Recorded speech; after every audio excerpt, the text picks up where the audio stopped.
Hey friends, Pastor Fieberkorn with you for Gospel Preview Thursday. I'm preaching this weekend. The text for the Gospel, not necessarily preaching on this text, although there may be a few references here or there, you never know.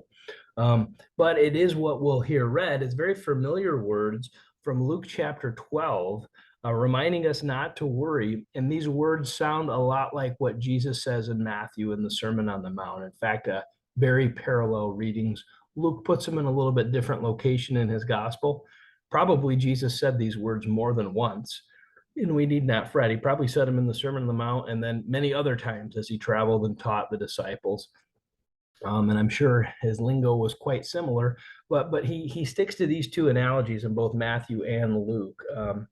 When we worry about food or we worry about clothing, which are the basic necessities of life, these things tend to, anxiety about these things tends to distract us from the paying attention to God and following him in this world. And Jesus is trying to say, if you trust in me, you don't need to worry about these things. And he gives us two little object lessons to help us understand this. One is consider the ravens who neither sow nor reap, and yet God feeds them.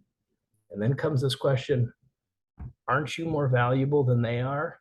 And you're supposed to say, yes, Jesus, I am, right? I am more valuable than a raven. And if you feed them, I should probably trust that you'll feed me. Then he turns around and does the clothing. He says, hey, look at these lilies. They're clothed. Solomon in all his splendor was not arrayed like these, and yet they don't toil or spin, and God clothes them. Same kind of question. Aren't you more important than lilies? Jesus goes on to say they're here one day and thrown into the fire the next. No flower lasts forever. You're more valuable than they are.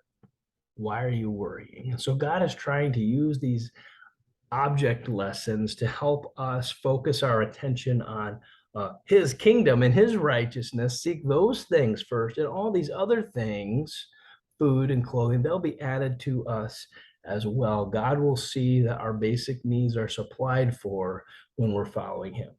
Are there times Christians end up hungry or die of starvation or lack proper clothing?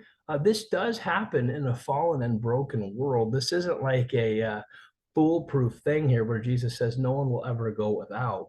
But by and large, what he is saying is that if you worry about all these things all the time, if that becomes your sole focus, you're not going to be able to focus on my kingdom. So focus on my kingdom. Consider the birds, consider the lilies. Remember, God takes care of them.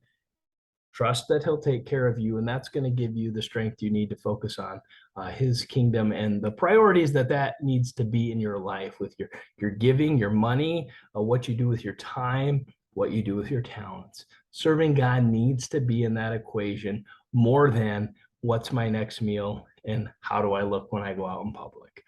So just a little preview of the gospel reading. There's a little more that's going to be read in Jesus Says, but this is kind of the main gist of it.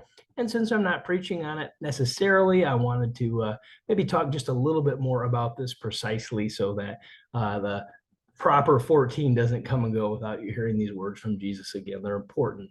It's my privilege to share them with you today. Hey, we'll see you in worship this Sunday. Can't wait. God's peace.